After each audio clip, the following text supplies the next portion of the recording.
Salut famille, j'espère que vous allez bien. C'est Charlie Paquet Fraternité. Mes frères, c'est gâté dans l'AES, c'est chaud. Le Niger même, le Niger ne s'en revient pas. Ouais, suivez cette vidéo-là et puis je vais venir vous dire ce que je pense. Sur la détention arbitraire du président Mohamed Bazoum par les juntes au Niger. Je donne la parole tout d'abord aux auteurs de la résolution. Pour commencer, Christophe Gomard. Monsieur le Président, Monsieur le Commissaire, chers collègues, nous voterons demain pour une résolution d'urgence qui me tient particulièrement à cœur, la demande de libération du président nigérien Mohamed Bazoum, que je présente pour la 4e fois. Depuis le coup d'État du 26 juillet 2023, Mohamed Bazoum est détenu avec son épouse par la junte militaire qui a pris le pouvoir, privé de téléphone et totalement coupé du monde extérieur. 950 jours se sont écoulés depuis ce coup, 950 jours de détention injustifiée. Il convient de rappeler que le président Bazoum, démocratiquement élu, a été le principal partenaire des forces européennes au Sahel, contribuant à la lutte contre le terrorisme islamiste, contre le trafic d'armes, contre le trafic d'êtres humains et à la stabilité régionale. Nous ne pouvons rester plus longtemps silencieux alors qu'un allié clé de l'Europe est emprisonné. Quel exemple de loyauté l'Union européenne donnerait-elle à ses partenaires? Sa libération est urgente pour deux raisons majeures. Son mandat prendra fin le 2 avril 2026. Ne pas obtenir sa libération avant cette date constituerait un échec grave. Un signal clair doit être envoyé à nos partenaires et à leurs opposants. L'Europe est un allié assumant ses engagements envers ceux qui ont coopéré avec elle pour plus de sécurité et plus de liberté. Cette résolution rappelle le caractère inacceptable de la détention d'un dirigeant démocratiquement élu, partageant nos valeurs, renversé puis emprisonné par une junte militaire toujours au pouvoir aujourd'hui. Elle appelle à la libération immédiate de Mohamed Bazoum et de son épouse, au rétablissement de l'ordre constitutionnel et à l'organisation de nouvelles élections démocratiques. Depuis le coup d'État, le Niger s'enfonce dans une spirale de violence et d'insécurité. La junte militaire laisse son territoire en proie à des groupes djihadistes responsables de nombreuses attaques meurtrières, notamment contre des minorités religieuses. Nous ne pouvons nous y résigner. Je compte sur votre soutien pour cette résolution qui porte bien son nom, une résolution d'urgence. Merci. Merci beaucoup, chers collègues. Muriel Laurent. Merci, Monsieur le Président, Monsieur le Commissaire, chers collègues. Le coup d'État et l'arrestation du président Bazoum ont marqué un basculement dans l'histoire du Niger. La population nigérienne, l'une des plus pauvres du monde, fait face aujourd'hui à une insécurité croissante. Des millions de personnes sont déplacées et dépendent de l'aide humanitaire pour survivre. Mes frères, vous avez écouté la vidéo, mes frères et sœurs, vous avez écouté la vidéo qui vous élucide, mes frères. Avant de dire plus ou moins ma part de vérité, j'aimerais saluer ici mes abonnés et tous ceux qui me soutiennent dans l'homme, tous ceux qui aiment mon combat, voilà, qui m'ont écrit en inbox suite à ma toute dernière vidéo de ma sortie de l'hôpital, qui ont dit: ah Charlie, on a vu que tu nous as dit, tu nous as annoncé que dans les prochains jours, tu vas faire un live. Mais nous, qui sommes tes abonnés, nous t'aimons et nous aimerons que véritablement tu finisses ta convalescence, parce que faire un live, ça prend de l'énergie. Donc, prends ton temps, et rien ne presse. Là, tu auras l'occasion de remercier tous ceux qui t'ont apporté un soutien sans faille et commencer à framponner. Voilà, si tu peux faire des vidéos de 2 minutes, 3 minutes, il faut le faire pour l'instant. Nous sommes là, nous tes abonnés, et je suis très ému de voir ce genre de message. Voilà, donc c'est une parenthèse. Mes frères et sœurs, le Niger n'a rien compris. Le Niger n'a rien compris. Le Niger qui s'est mis dans l'AES là, n'a rien compris. Le Niger pense que le Mali est une puissance économique. Le Niger pense que le Burkina est une puissance économique. Le Niger même, qui n'est même pas une puissance économique, qui est un pays très sous-développé, un pays qui n'est même pas en voie de développement, va s'engouffrer avec les pays de l'AES qui se cherchent financièrement, bon, économiquement parlant, plus ou moins, qui se cherchent. Des pays qui n'ont rien du tout, mais qui veulent tenir tête à la CEDEAO, qui veulent tenir tête à la Côte d'Ivoire. La Côte d'Ivoire seule peut nourrir l'AES matin, midi, soir. La Côte d'Ivoire seule. Par le biais du président Alassane Ouattara, la Côte d'Ivoire seule peut nourrir les 3 pays de l'AES, sans qu'il y ait faillite en Côte d'Ivoire. Voilà le Niger qui va se mettre dans l'AES. Tu n'as rien. C'est-à-dire, voilà quelqu'un qui n'arrive pas à manger. Et puis qui va se mettre avec des pauvres. C'est un exemple que je vous donne. Quelqu'un lui-même, il n'arrive même pas à manger. Il n'arrive pas à se suffire.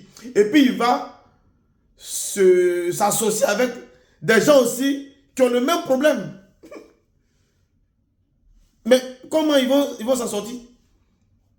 La misère totale est en train d'embraser le pays du Niger. Mais comme ils sont imbus de leur personne, ils ne vont pas vouloir faire tabrase, mettre balle à terre et venir demander pardon au président Alassane Ouattara et demander de l'aide amicalement, fraternellement au président Alassane Ouattara pour qu'on puisse les aider. Parce que Ado, il ne veut pas voir les gens souffrir. À plus forte raison des pays voisins, direct.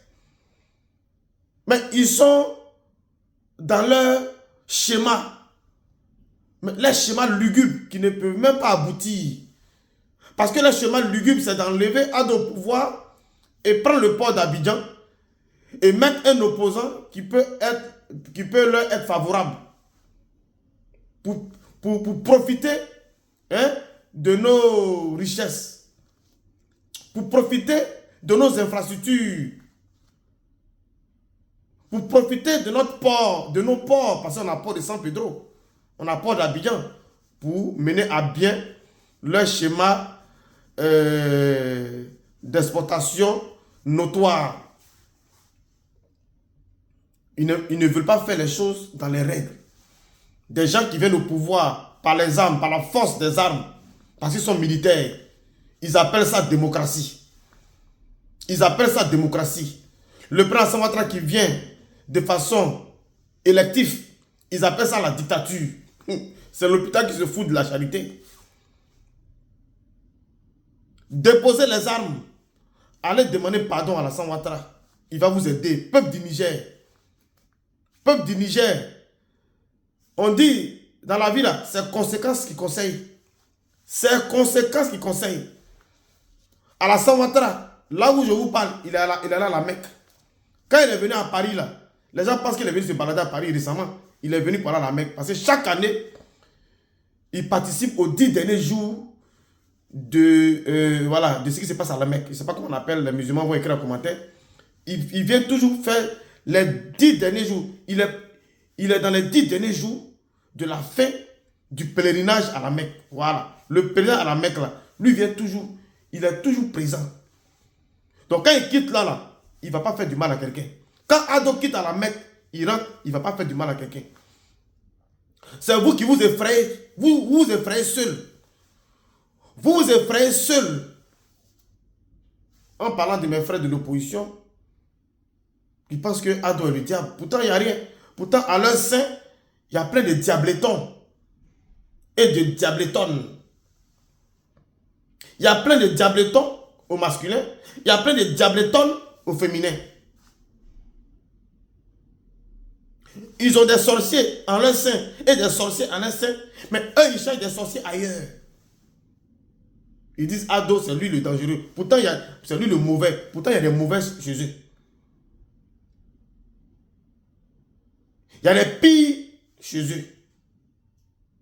Au point de vue comportemental, au point de vue stratégie, géopolitique, ils ne sont pas mieux qu'Alassane Ouattara. Les militaires même au pouvoir, vous dans l'AES, vous n'êtes pas mieux qu'Ado. Au point de vue géopolitique, Ado, qui n'est pas militaire, qui n'a jamais été dans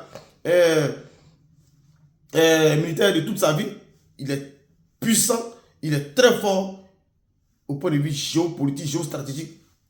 En Afrique, et en Afrique de l'Ouest, mais il vous bat. Assimi Goïta a commencé à doser ses attaques sur Ado, mais il est dans l'AES. Voilà la Guinée aujourd'hui.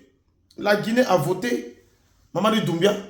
La Guinée a porté au Mamadi Doumbia de façon démocratique parce qu'ils ont compris que,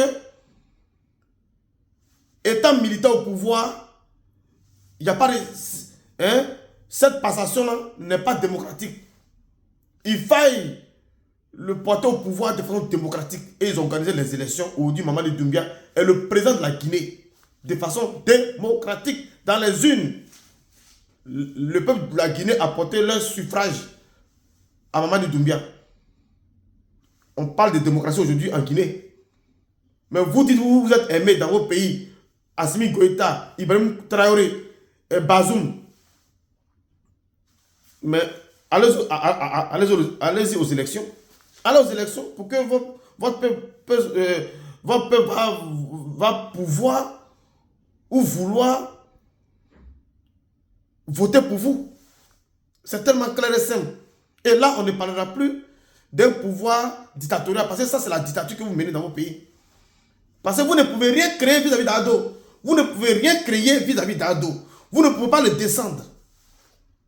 Et vous ne comprenez pas ça. Depuis là, vous ne comprenez pas ça. Mes frères et sœurs, les conséquences commencent à se faire sentir au Niger. C'est chaud, c'est chaud, c'est chaud. C'est très grave, très dangereux, très grave en ce moment au Niger. C'est conséquent qui conseille. Hein? On ne pleure pas demain, on ne pleure pas demain. Vive la Côte d'Ivoire et vive le président Alassane Ouattara qui est prêt à vous accueillir dans votre repentance. Ado sera prêt à vous accueillir dans votre repentance.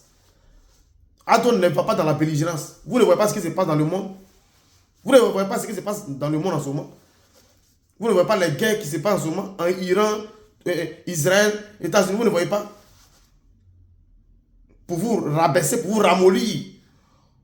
Pour comprendre que nous devons rester en frères. Mais vous attaquez à la Ouattara matin, midi, soir. Comme s'il a cherché vos femmes. C'est les conséquences qui arrivent. Vous pensez que c'est Ado vous fait du mal. C'est Ado vous fait du mal. Mais quand vous êtes dans un état antidémocratique et vous semez la terreur, la dictature, mais ceux qui nous ont colonisés là, ils vont venir vous framponner. Ils vont venir vous framponner et vous allez voir si la Côte d'Ivoire va agir. Vous voyez? Parce que nous, on respecte le peuple. On ne prend pas le peuple en otage.